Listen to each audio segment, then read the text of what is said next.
नमस्कार। मैं हूं धर्मेंद्र कुमार, आपके बीच फिर से उपस्थित हूं आज विटामिन्स थेरेपी के बारे में बात करने के लिए।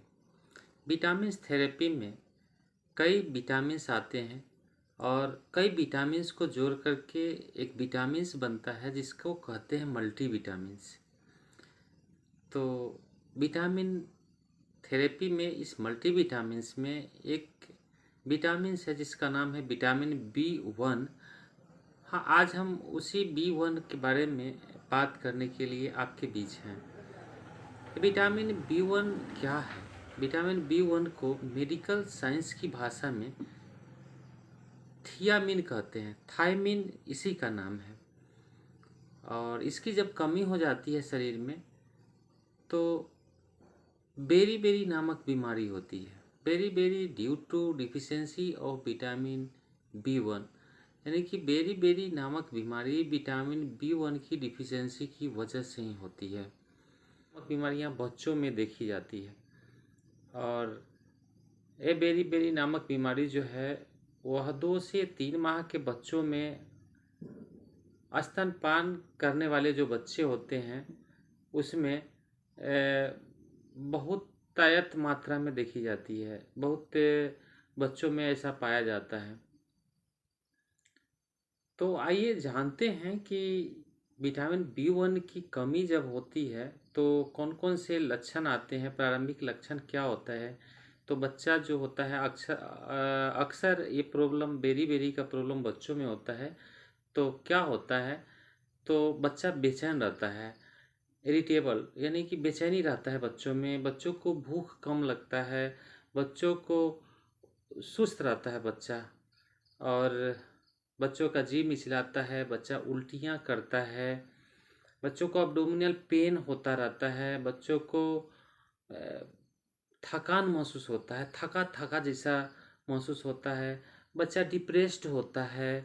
और ख़ास तौर से देखा गया है कि बच्चा का कंसंट्रेशन पावर नहीं होता है वैसे समय में। तो ऐसी जब स्थितियाँ आती है तो पता चलता है कि इसे विटामिन बी 1 का प्रॉब्लम है। जब रोग बढ़ जाते हैं, जब प्रॉब्लम और ज़्यादा हो जाते हैं तो इसी परिस्थिति में कुछ अलग तरह के हमें साइन दिखाई पड़ते हैं। जैसे कि पेरिफेरल न्यूरो प्रॉब्लम हो जाता है, चलने में बच्चों को कठिनाइयाँ होने लगती है। हाथ पैर में बच्चे बताते हैं कि झुनझुनी हो गया, शून्य जैसा स्थिति हो गया। उसके बाद कभी कभी हाथ में अकड़न जैसा महसूस होने लगता है कि जकड़ा हुआ है। कुछ बच्चे बताते हैं कि उनके हाथ पैर में जकड़न जैसा महसूस हो रहा है। कभी कभी हार्ट फेलियर जैसी स्थिति भी हो जाती है, बच्चों को सांस लेने में दिक्कतें होने लगती है। ये सब परेशानियां होना शुरू हो जाता है। कभी कभी बच्चों को हार्ट रिदम भी बढ़ जाता है। क्या होता है कि कभी कभी बच्चे बेहोशी जैसा स्थिति में भी चले आते हैं। तो ये सब जो है वह विटामिन बी 1 की कमी का लक्षण भी दर्शाता है। विटामिन बी 1 का कमी जब जब होता है तो इसी परिस्थिति में कुछ और भी लक्षण देखने को मिलते हैं, जैसे कि मेनिंजाइटिस सिस्टम में मिलते हैं। मेनिंजाइटिस सिस्टम में देखा जाता है कि ब्रेन संबंधी प्रॉब्लम भी क्रिएट हो जाता है। जैसे कि आँखों के जो प्यूपिल्स है ना, ये फैलने लगते हैं। आँख का जो प्यूपिल पुतली जो है वह फैलने लगते हैं। बच्चों के सिर जो है वह सिर पर गड्ढा जैसा स्थिति बनने लगता है और बच्चों के सिर पीछे की ओर मुड़ने लगता है। अचानक बच्चा बेहोश जैसा स्थिति में आ जाता है, कोमा जैसा स्थिति में आ जाता है। बच्चों को कन्वल्सन्स होने लगते हैं, मिर्गी के दौरे जैसा दौरे आने लगते हैं। बच्चों को उल्टियाँ होना शुरू हो जाता है। और देखा जाता है कि जब बच्चों को CSF कराया जाता है टेस्ट, तो सेरेब्रल स्पाइनल फ्लूइड टेस्ट जब कराया जाता है तो ऐसी स्थिति में CSF सामान्य दिखता है, लेकिन मेनिंजाइटिस वाले शोथ का असर होता है, यानी कि एंसेफेलाइटिस जैसी स्थिति बच्चों में हो जाती है। तो ये सभी लक्षण विटामिन B1 का हो सकता है, B1 की कमी का हो सकता है। तो इससे बचाव के लिए विटामिन B1 युक्त भोजन लेने की ज़रूरत है। और ख़ास तौर से बच्चों में जब ऐसी प्रॉब्लम आए तो वो ऐसी प्रॉब्लम के समय में इसके डायग्नोस कराना चाहिए, किसी अच्छे डॉक्टर से दिखाना चाहिए, अच्छे पीडियाट्रिशियन से मिलना चाहिए। पुरुषों में है, वयस्क लोगों में है तो अच्छे फिजिशियन से मिलना चाहिए और मिल कर के ही इसका ट्रीटमेंट लेना चाहिए, सही सजेशन लेना चाहिए, सही राय विचार लेना चाहिए।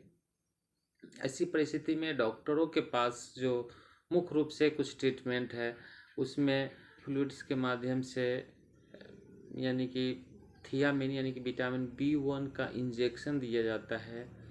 इसके बाद लगातार जब IV फ्लूइड्स बंद कर दी जाती है तो उसके बाद थायमिन की गोली 10 mg की मात्रा सुबह शाम दी जाती है।